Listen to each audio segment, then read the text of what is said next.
Julia and I traveled to Portugal in July 2025. Starting in the south, we spent 2 days along the southern coast in the Algarve region before heading west and then north to Evora. Then 3 nights in Lisbon, visiting Sintra and the downtown historic sites. We then flew to Sao Miguel, the Green Island, for hiking, hot baths, and sightseeing. We then flew to Porto for 2 days before returning home.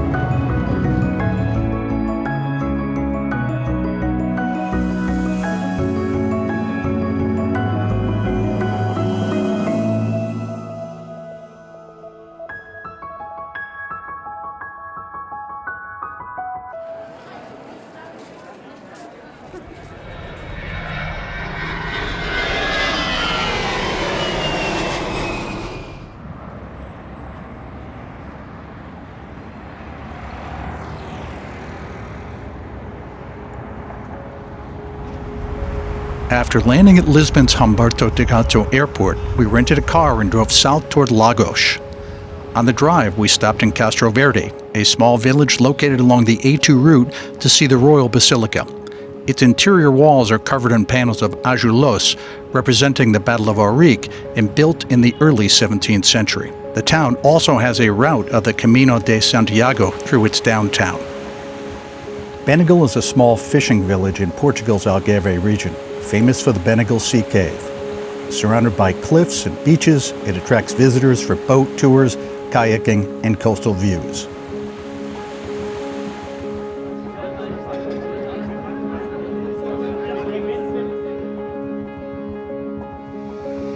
On our second day, we returned to Benegal early for our kayak tour of Benegal Cave in the limestone alcoves.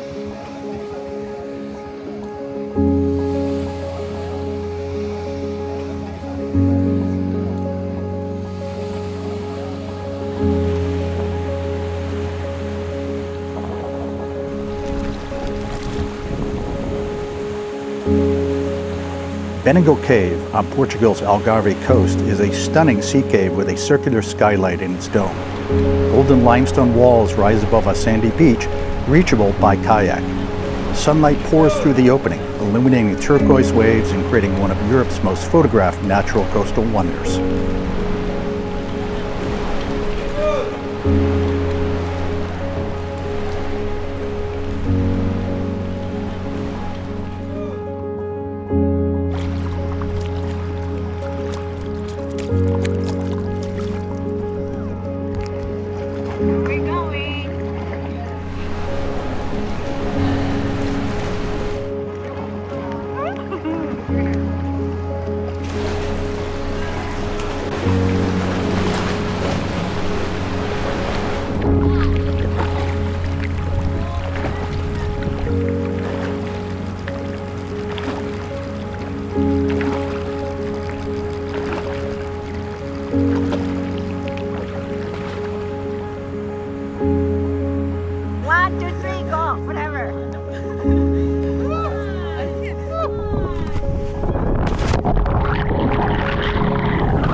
The Seven Hanging Valleys Trail stretches along Portugal's Algarve coast near Benegal, winding across dramatic limestone cliffs above the Atlantic.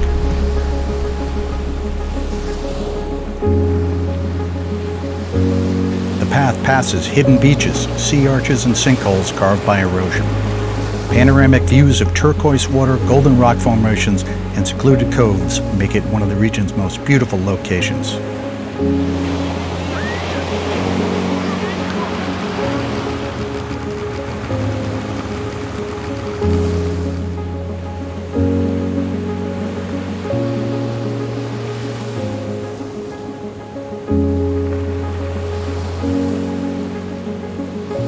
We turned around at the Alfonsina Lighthouse, heading back to Benegal to get lunch before continuing the hike east to Praia da Marinha, where we had kayaked in the morning.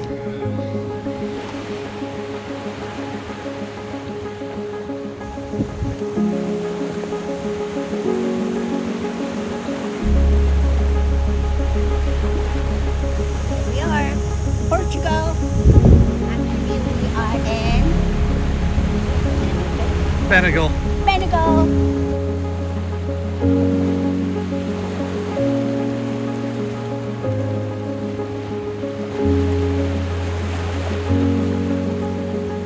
The limestone walls of Praia da Marinha rise in golden layers above the Atlantic, shaped by wind and waves over millions of years.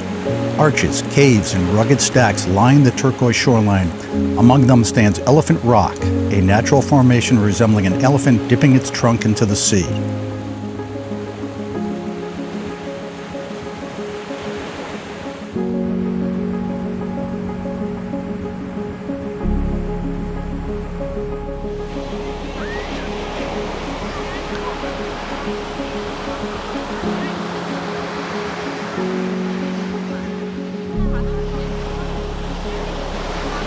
We finished the afternoon swimming and enjoying a beer at Praia da Marinha.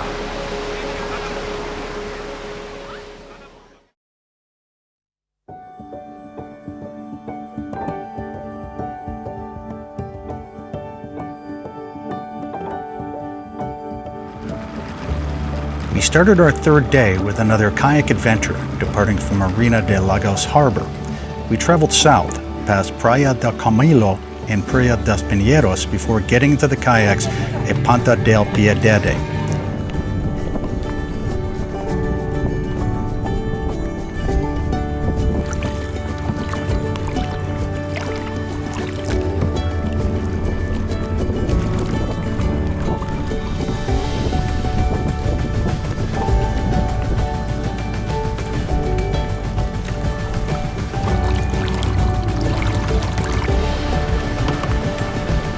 Again, we explored beautiful limestone caves and alcoves under a brilliant sun in warm, lapping turquoise waters.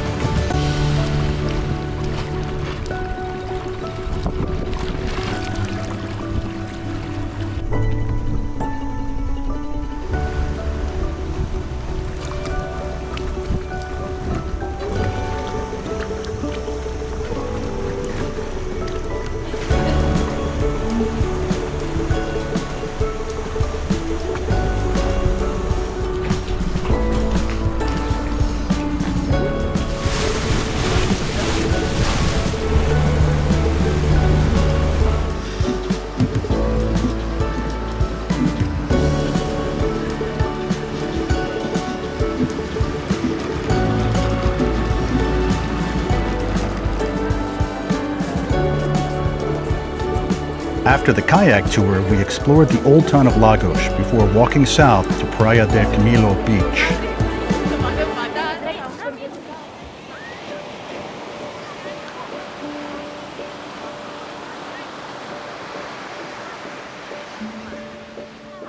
On our drive to our next night's stay in Algarve, we stopped at the Sagres Fortress. The Sagres Fortress stands on a windswept headland at Portugal's southwestern edge, overlooking the vast Olympic Ocean. Built in the 15th century, the fortress is linked to Prince Henry the Navigator.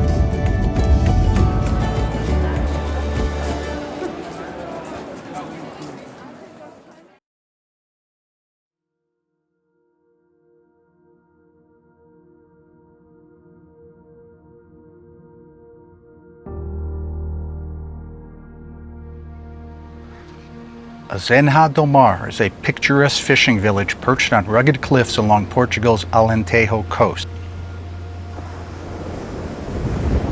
Here we are on the Fisherman's Trail, enjoying a beautiful hike on our fourth day here in Portugal. The view is spectacular.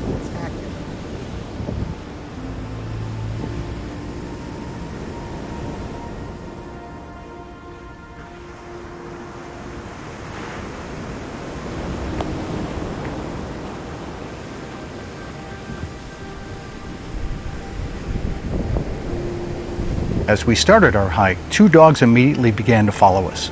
We named the smaller black dog Truffle and larger white dog Lagos.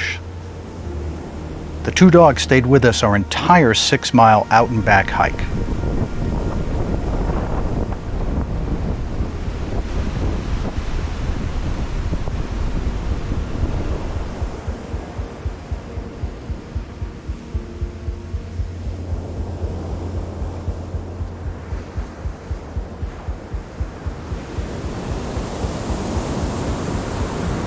We hiked down to Praia da Amália, a secluded beach named after famed Portuguese fado singer Amália Rodrigues.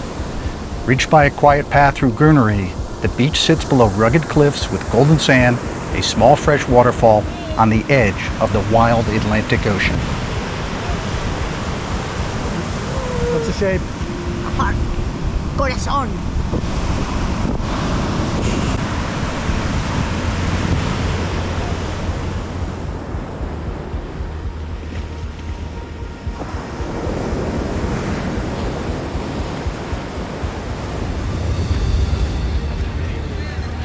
Flying my DJI Mini 3 Pro in the harbor, I captured beautiful scenes of this rugged coast. Unfortunately, during a momentary lapse of judgment, the drone crashed on the steep hillside and could not be retrieved.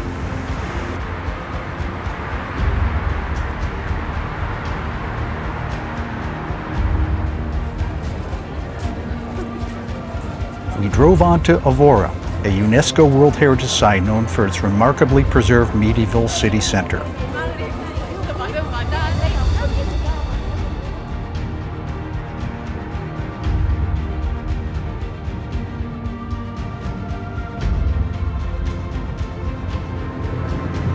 On day 5, we spent the morning exploring Evora.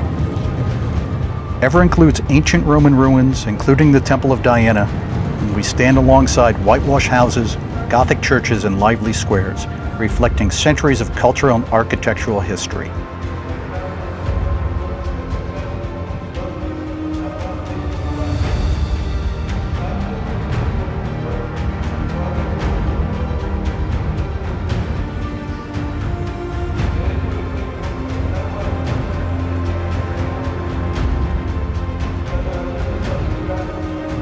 Capella dos Ossos, or Chapel of Bones, in Evora is a small 16th century chapel lined with the skull and bones of thousands of monks. Built as a reflection on mortality, its walls and columns are covered with human remains beneath the haunting message, "We bones that are here await yours."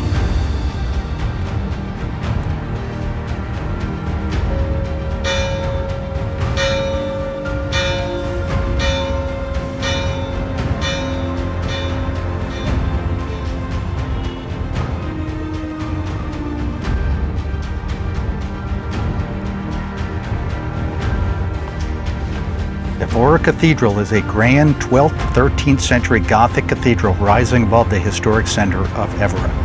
Built from granite, it features twin towers, a striking rose window, and a beautiful cloister. From its rooftop terrace, we enjoyed sweeping views across the whitewashed city and surrounding Alentejo plains. The Roman Temple of Diana in Evora is a well-preserved 1st century AD monument, showcasing classical Roman architecture with its sturdy Corinthian columns and stone podium.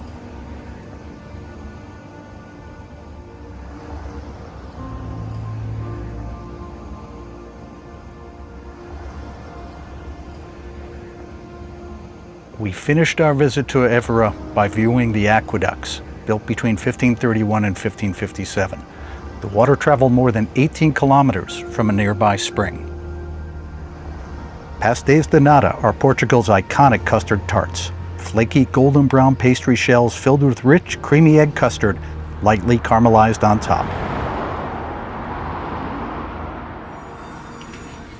The end of day 5, we arrived in Lisbon for our 3-night stay in the Alfama district.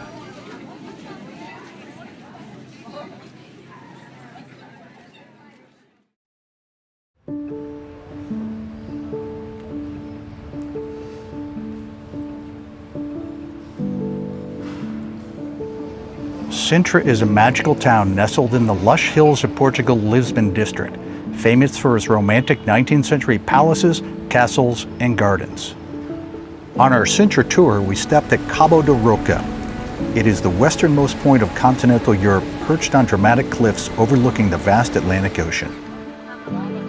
Cascia is a charming coastal town just west of Lisbon, known for its sandy beaches, scenic marina, and elegant seaside promenade. Here we are in Portugal, and this town name is Cascia.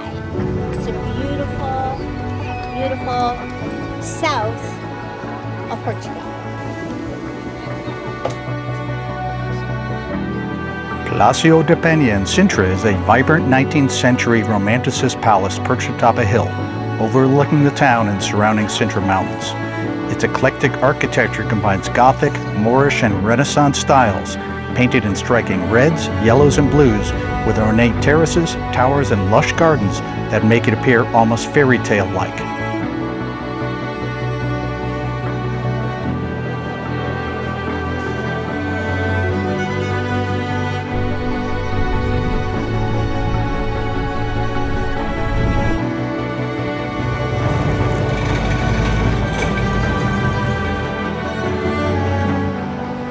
Returning to Lisbon Center, we walked toward the Tagus River, ending up at the Rua Augusta Arch.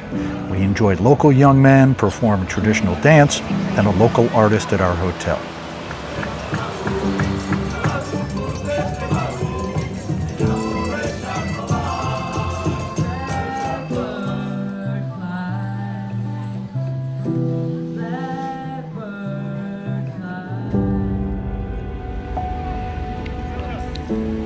Castelo de São Jorge is a historic hilltop castle overlooking Lisbon with origins dating back to Moorish rule in the 11th century.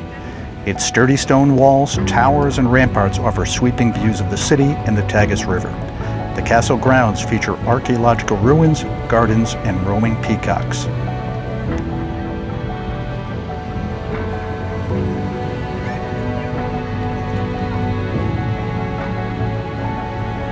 Jeronimo's Monastery in Lisbon is a magnificent 16th century monument built during Portugal's Age of Discovery. Designed in the ornate Manueline style, it features intricate stone carvings, grand cloisters, and maritime symbols celebrating explorers like Vasco da Gama.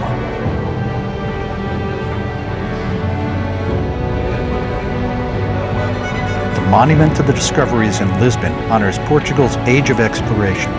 Shaped like the prow of a ship, the monument features statues of Prince Henry the Navigator and other explorers, sailors, and cartographers.